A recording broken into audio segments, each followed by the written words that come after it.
Let's turn now to the Israeli government spokesman, Eylon Levy. Good morning to you, Mr. Levy. I know there'll be a real limit on what you want to speculate about, let alone tell us about what Israeli military plans are. But can you tell us more about this latest phase of the operation and what you believe it might achieve?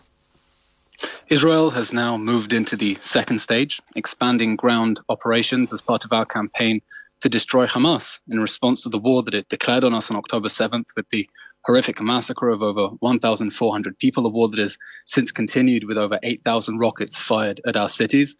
Israeli society really is united at the moment around an understanding that we simply cannot exist as a country, as a people, with this ISIS-like jihadi enclave on our borders that can invade us at will, abduct our children, behead our parents, burn whole families alive, rape our girls. That is a reality we can no longer tolerate.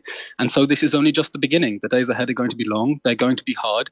We wish we weren't in this situation. We really, for many years, tried to avoid getting into this situation of a large ground offensive in the Gaza Strip, but the October 7th massacre has left us no choice. That we is will clear. Proceed to destroy Hamas in Gaza.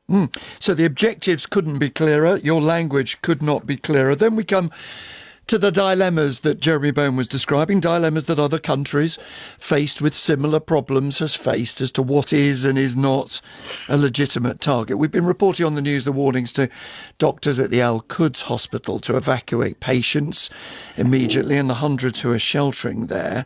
Having made that order, presumably because you believe Hamas is living beneath that hospital, do you then regard it as a legitimate target? If people who are very sick, very old perhaps, very frightened and unable to move, do not flee the hospital?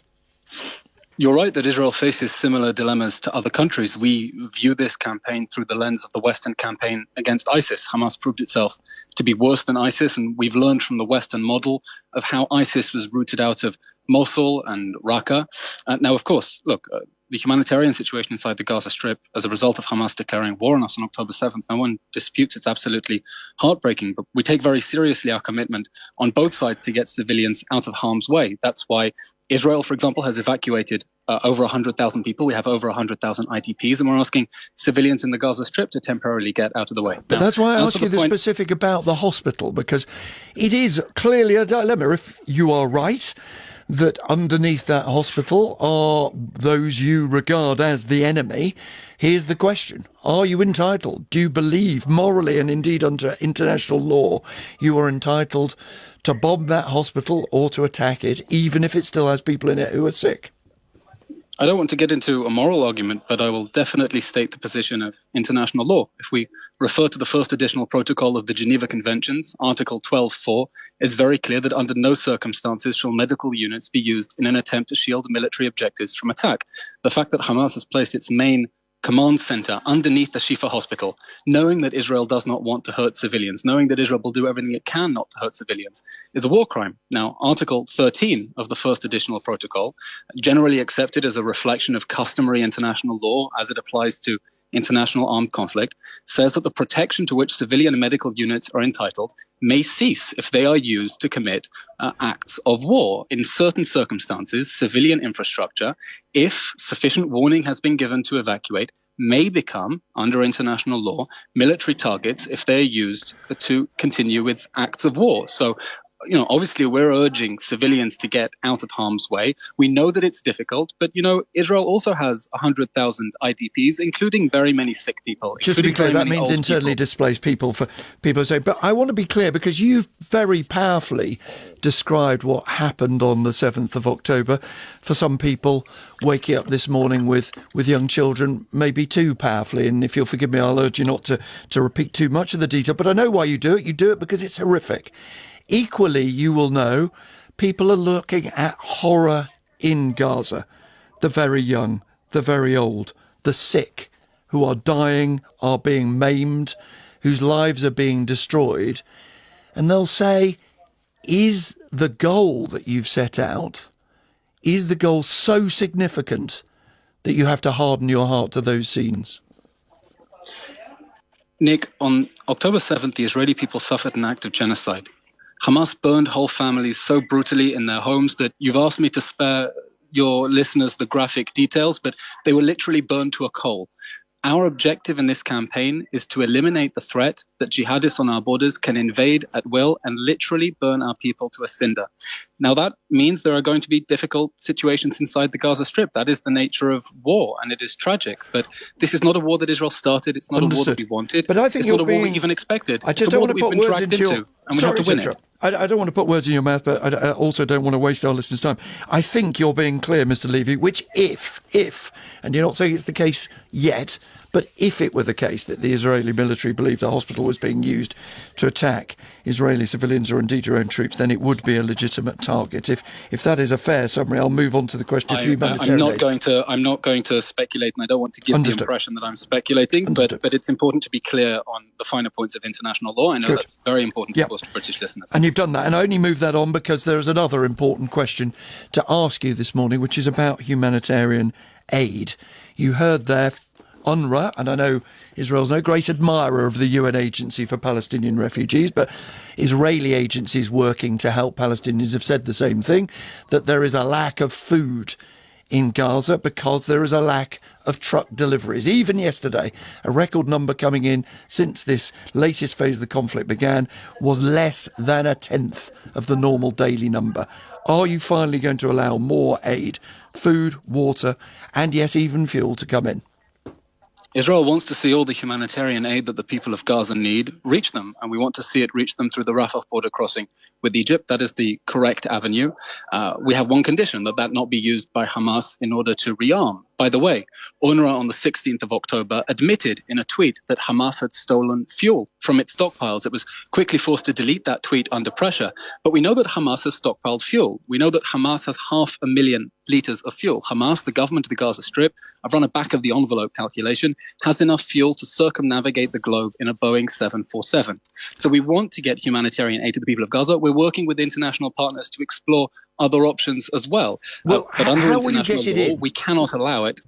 We're exploring several options. At the moment, it's entering through the Rafah border crossing with Egypt. I'll explain why it can't enter through Israel. No, we understand why it doesn't come through Israel. Yeah, no, we understand why it comes through. Remember, they literally destroyed Let me ask the question rather than you asking yourself questions and then answering them. So let's talk about why you can't let more humanitarian aid in through Egypt. Clearly, you want to check those trucks. We know about you checking those trucks. But even President Biden, as it were, the most vigorous supporter of Israel, is saying more aid is urgent. And yet, sometimes we're hearing Israeli government spokesmen saying, we don't believe there's a shortage of food.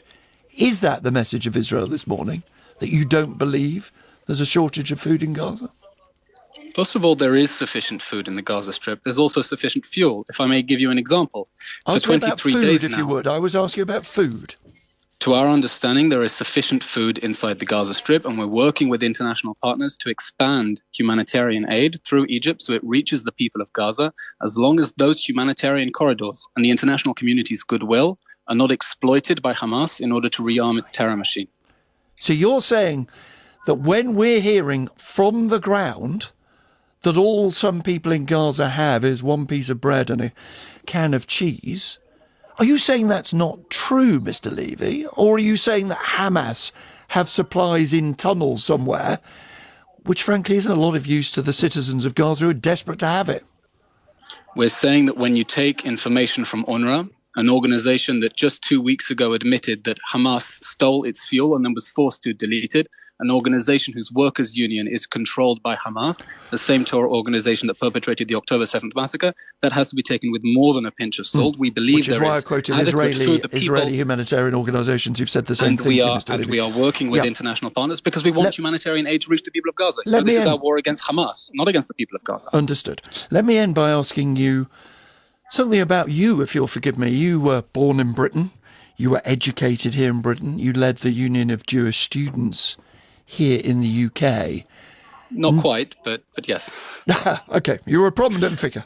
If that was the wrong description, I apologise. As you see the scenes now in Britain, as you see the tens of thousands on the streets campaigning for, and I quote, a free Palestine, what does it make you think?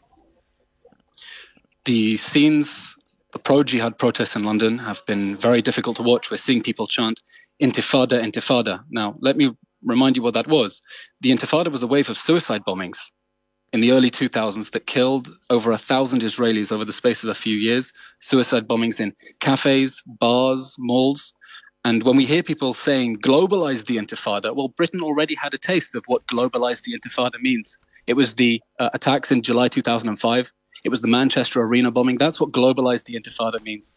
And just yesterday, we saw scenes in Dagestan in Russia of a mob trying to hunt down Jews who were supposedly on a plane in order to kill them. So the expansion of anti-Semitic violence and calls for the death of Jews, the cries of Intifada are truly horrifying. And I do hope that the authorities are able to get a grip, because I know, speaking to friends and family in the UK, they're very worried, and none of them feel safe entering central London during one of these protests, not at all.